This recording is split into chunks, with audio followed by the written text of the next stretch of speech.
Voilà, nous nous retrouvons pour la deuxième partie des funérailles de Maman Berna. Les funérailles du 12 novembre 2022 ont également été l'occasion pour le roi et ses collaborateurs de désigner le successeur de Mamie Berna. Le choix a été porté sur Karine Siamdi, à qui incombe désormais la lourde responsabilité que jouait cette princesse dans cette grande famille.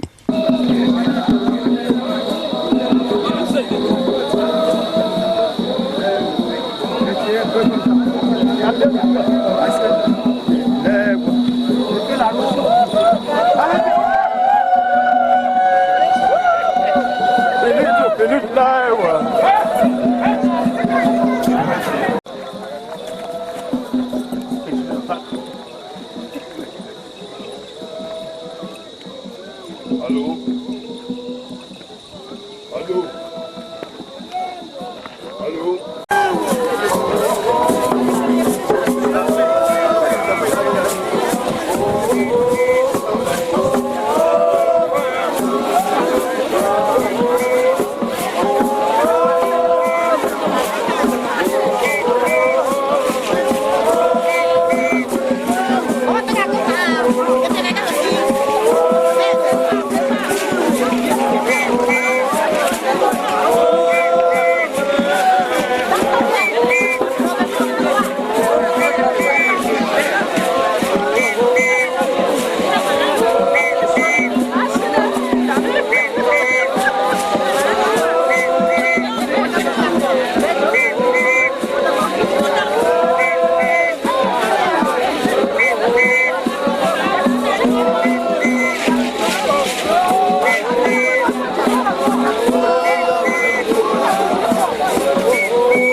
Il fait tout ça à la fois. Il fait le moment.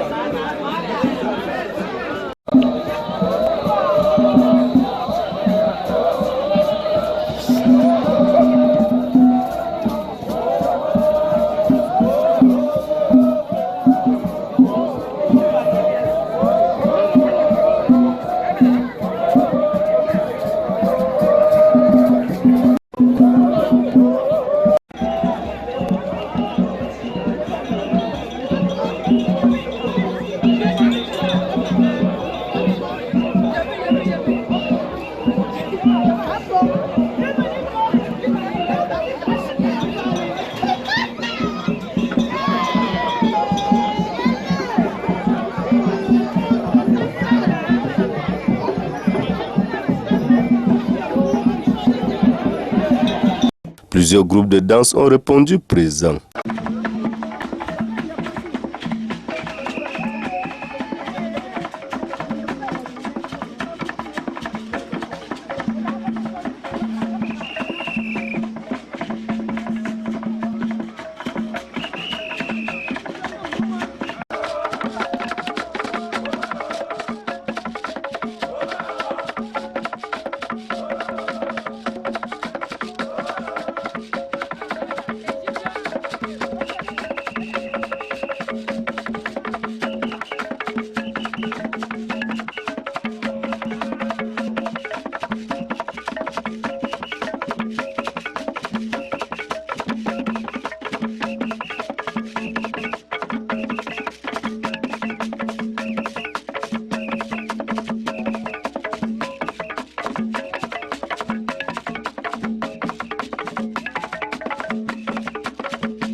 Les funérailles, il faut le dire, occupent une bonne place dans les traditions africaines et de l'Ouest Cameroun en particulier. La cérémonie des funérailles est une fête de souvenirs qu'on retrouve dans toutes les traditions et en particulier dans la nôtre. On la retrouve dans la tradition chrétienne et pratiquement dans toutes les traditions africaines. C'est l'occasion de commémorer le défunt, de se rappeler les bons souvenirs et de l'implorer à nous soutenir, nous qui sommes encore sur cette terre. Donc c'est une cérémonie qui se maintient, qui se justifie et que nous devons préserver. C'est notre culture. Certaines personnes pensent que les funérailles chez Bamileke, c'est l'occasion de dépenser beaucoup d'argent pour rien. Est-ce que c'est votre avis? Disons que dans toute fête, on peut faire ce qui est l'essentiel de la fête et faire beaucoup de festivités autour. Ce qui est certain, c'est que de nos jours, l'aspect festif parfois l'emporte sur l'aspect fondamental qui est la commémoration du défunt. Bon, mais la cérémonie, les funérailles doivent être préservées. Alors, plusieurs raisons expliquent que la présence de Sa Majesté le chef de groupement de Fondiouma Kouet à cet événement. En ce qui concerne ces funérailles, en fait, il ne s'agit pas des funérailles d'une femme, même si c'est une dame.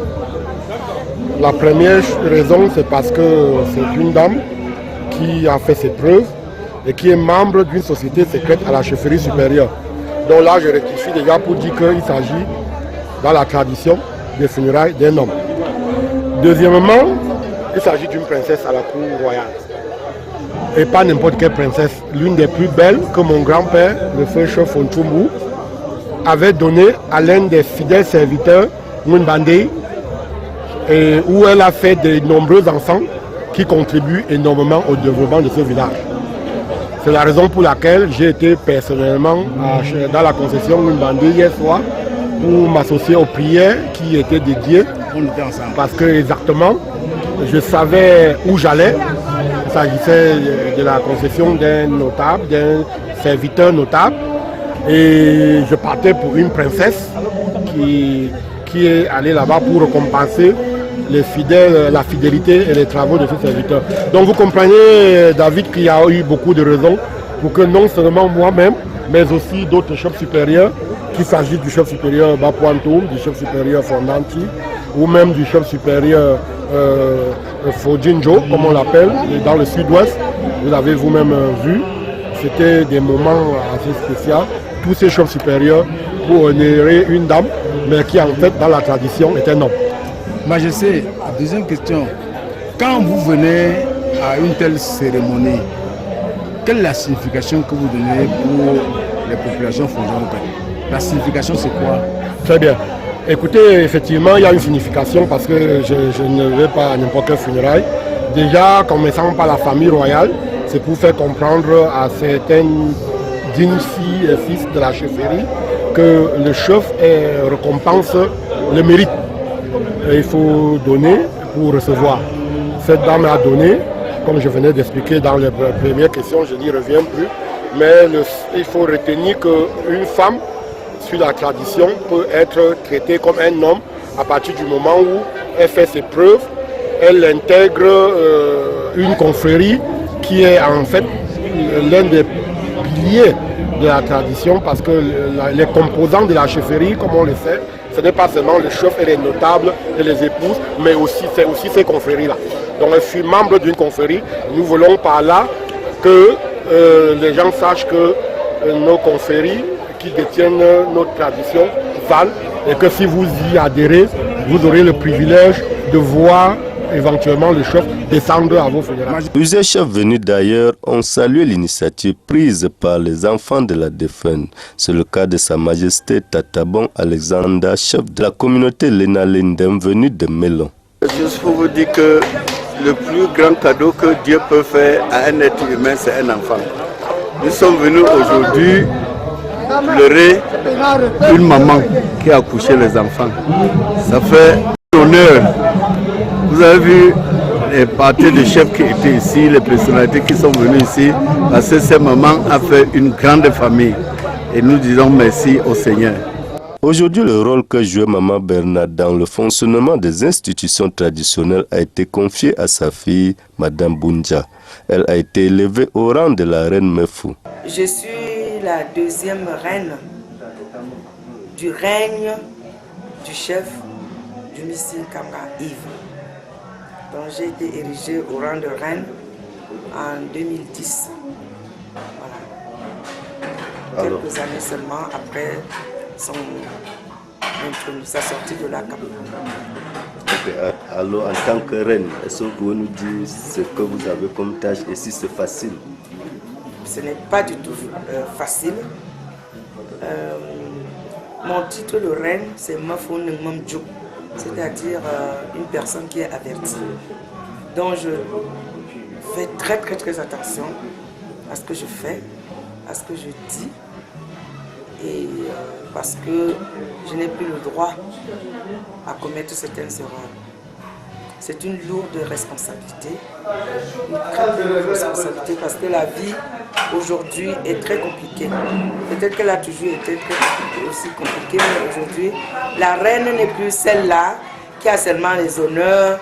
La reine, c'est celle qui doit intervenir quand il le faut sur tous les plans. Le plan économique, le plan social, et le plan traditionnel surtout. Et, en matière de tradition, vous savez qu'il y a beaucoup de conflits aujourd'hui de génération.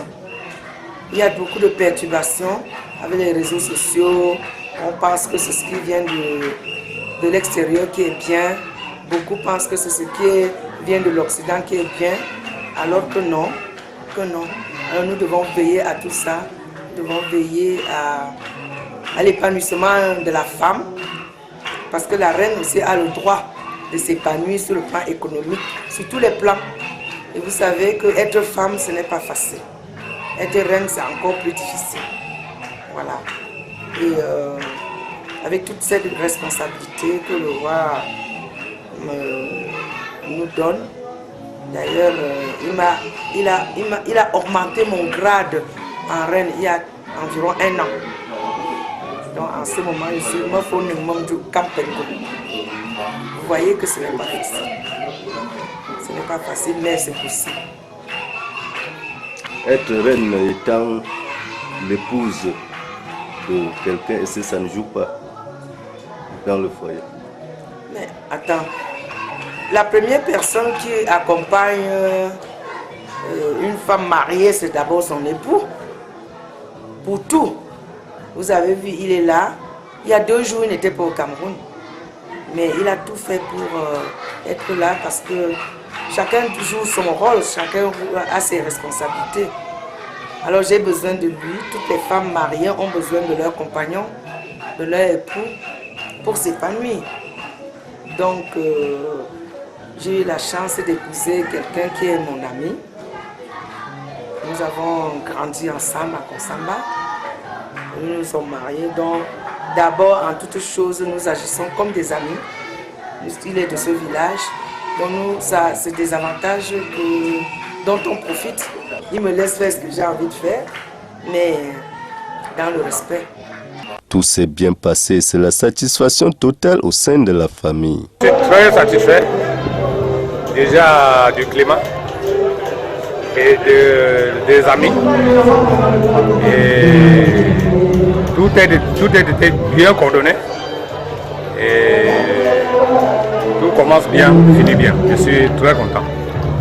Alors vous avez suivi la cérémonie de bout à bout. Qu'est-ce qui vous a marqué pendant cette cérémonie? Bon, c'est une cérémonie qui a été préparée d'une manière très minutieuse, avec beaucoup de tact. Donc j'étais convaincu que ça devait se terminer comme ça. Alors quel message pour tous ceux qui sont venus vous... Déjà, je remercie à tous ceux qui sont venus me soutenir. Je leur souhaite un très bon retour et je serai prêt à les remettre l'ascenseur. Madame Boundja Pauline manifeste elle aussi sa reconnaissance vis-à-vis de tous ceux qui sont venus les assister. Je leur dis d'abord merci. Je leur adresse mes sincères remerciements parce que c'est avec eux que j'accompagne maman dans sa... Je peux dire dans le royaume céleste. Parce que là, les funérailles, on n'en fera plus. On n'en fera plus. Et tous ceux qui l'ont aimé, tous ceux qui m'aiment, sont là aujourd'hui, physiquement ou de cœur. Parce qu'il y a beaucoup qui n'ont pas pu être là, mais ils ont manifesté leur plaisir, leur envie d'être là, mais ils n'ont pas pu, leur impossibilité d'être là. Et donc, je dis vraiment merci, un grand merci. Je rends grâce à Dieu aussi pour le beau temps. Et voilà, je suis sûre que ma mère est très très heureuse de là où elle se trouve. Elle est née vers les années 1934 et elle est née de Sa Majesté Tchumbu Joseph, chef supérieur de Fondjoman-Kwet, et de Maman Kapawa Madeleine, qui est devenue Moromfo, c'est-à-dire la parole du chef. Et elle a été donnée en mariage à mon père, qui était un serviteur fidèle et loyal du chef. Et c'était vers les années 1950. Et elle est restée dans son ménage avec beaucoup de paix avec tout le monde. Elle a été en harmonie avec ses coépouses, ses sœurs, ses frères, ses enfants, ses voisins. Et s'est endormie en 2016, à l'âge d'environ 82 ans.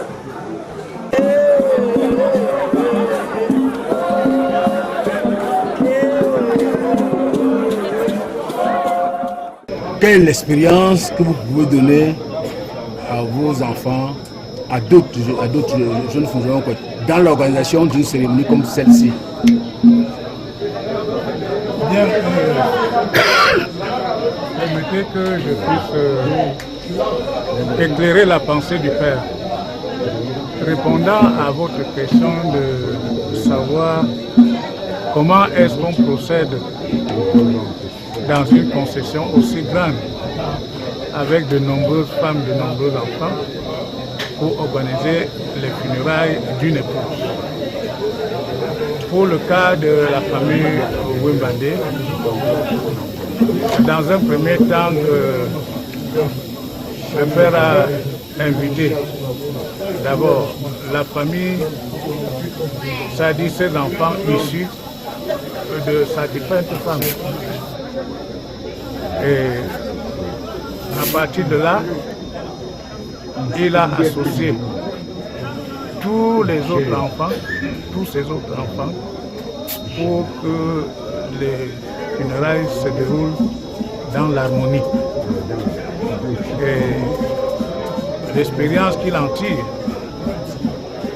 c'est que la difficulté d'organiser une pareille cérémonie est évidente, parce que chaque enfant a sa sensibilité, chaque enfant a dans sa tête comment lamenter sa mère, et le rôle de coordination dévolu au père devient très compliqué, mais pas insurmontable. Le père, depuis le lancement, vous voyez ce qu'il a déployé comme réalisation. La grande cour, connaissant que cette défunte était issue d'une grande famille, la famille royale, il a agrandi sa cour. Il a demandé, en dehors des maisons des autres femmes, même ces enfants qui ont conçu à côté, il a requis leur maison pour pouvoir contenir dans le cadre de rafraîchissement et de la réception des invités.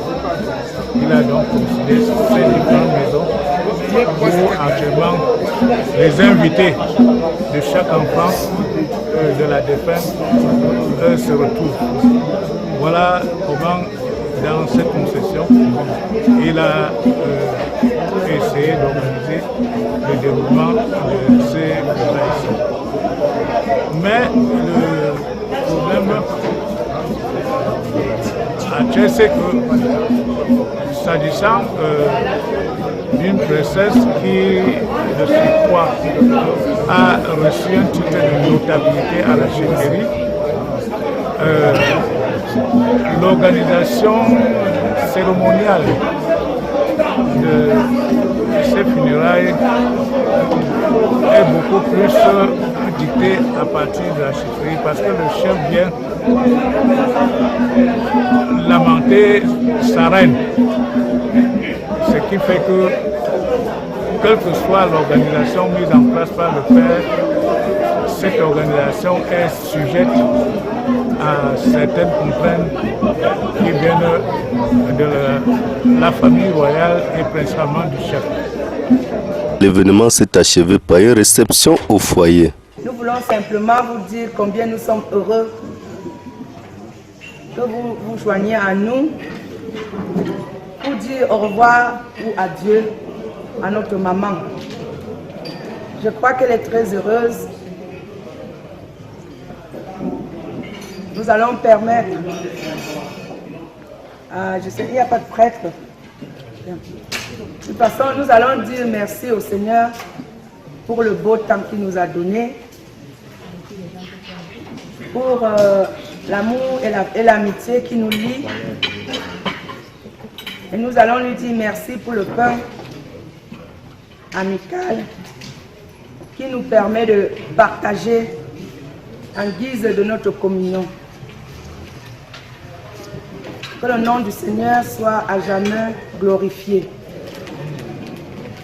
Et que ce pain nous donne la santé et la force nécessaires pour essayer de continuer son œuvre de justice dans ce monde.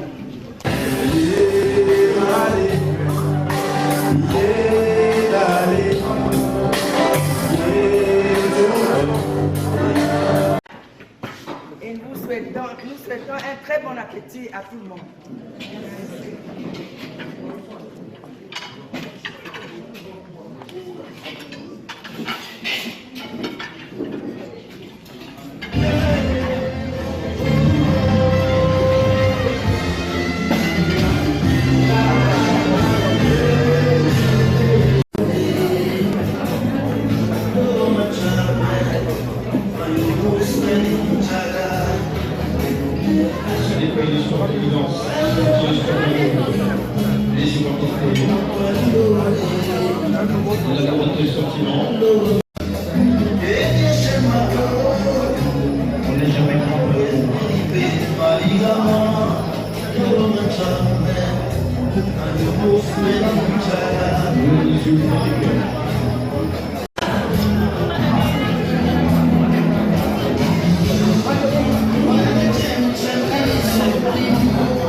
Il faut dire que plusieurs membres de la famille et leurs amis ont bravé la difficulté que pose la route de Fondjomo-Kouet pour prendre part à l'événement. Une route qui donne du fil à retordre aux usagers, surtout pendant les saisons de pluie. La route a été de tout le temps l'un de nos plus grands combats dans ce village.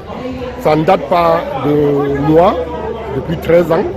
Ça ne date pas de notre feu père, Sa Majesté Fokamga, mais ça date même de notre grand-père. Les populations déjà se sont toujours battues pour que leur village soit accessible. Depuis un certain temps, le gouvernement de la République s'y est mêlé. Nous sommes tous témoins de ce qui a commencé à travers le projet de la déserte du bassin agricole du Onkam. Le tronçon Banja Fondjomo-Kouet Kekem fait partie de l'un des deux bassins. Et nos travaux ont commencé. C'est le lieu pour moi de dire merci au pouvoir public et de leur faire comprendre que nous nous impatientons. La saison pluvieuse a été très rude parce que les travaux avaient commencé mais s'est arrêté. Et du coup, avec la pluie, nous avons trop peiné. Nous avons un bon espoir qu'avec le début de la saison sèche, le chef, les populations et toutes les autres populations environnantes, y compris les Fondanti, les Balafi, les Bandoum, les Bouébo, les Folemcha, attendent vivement que ces routes aboutissent et que tout ce bassin, tout ce que nous connaissons comme agriculture, comme élevage dans ce coin puisse être utile à tout le Cameroun. Il ressort que la route Banja Fondjomo-Kouet est au centre des préoccupations de fils et filles de cette localité. La route qui relie Banja au village et qui continue à Fondanti est une route provinciale, départementale tout au moins. Donc, d'une manière générale, son entretien devrait revenir à la région. Cela étant, les populations, dans la mesure du possible, doivent contribuer à l'effort de développement en assurant des actions de maintenance quand les pouvoirs publics n'ont pas pu apporter des solutions idoines. Mais la solution, c'est quand même de repartir vers la région pour qu'elle puisse aménager cette route qui est une route départementale. Bon, il faudrait une forte implication de ce qu'on appelle généralement des élites. C'est vrai que c'est un terme galvaudé. Il faut peut-être redéfinir ce que c'est que l'élitisme. Mais au-delà de l'implication des élites, il faut également dire que les villages, comme Fondjomo-Kouet, font partie intégrante de la communauté nationale. Et l'entité en charge du développement de toute la communauté nationale, c'est d'abord l'État. En termes de développement dans le groupement Fondjomo-Kouet, nous sommes actuellement essentiellement sur 3 grands projets qui sont en cours. Il y a le projet du bitumage de la route Fondjomo-Kouet, Banja Fondjomo-Kouet qui va se poursuivre jusqu'à Mélon. Le deuxième axe, c'est l'axe du pont de Bachiche, et le troisième axe, c'est le projet d'eau qui nous est très cher à Fondjomo-Kouet. En ce qui concerne la route, nous sortons d'une période très rude. La grande saison pluvieuse qui fut très intense cette année, et les populations ont vraiment souffert sur cette route. Equinox en a d'ailleurs fait un reportage précédemment. Vivement que cette route soit bitumée pour faciliter l'accès à cette localité. Il faut dire que même quand il ne pleut pas, certains endroits restent difficiles à parcourir. C'est le cas de la grande montée d'Angela.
Si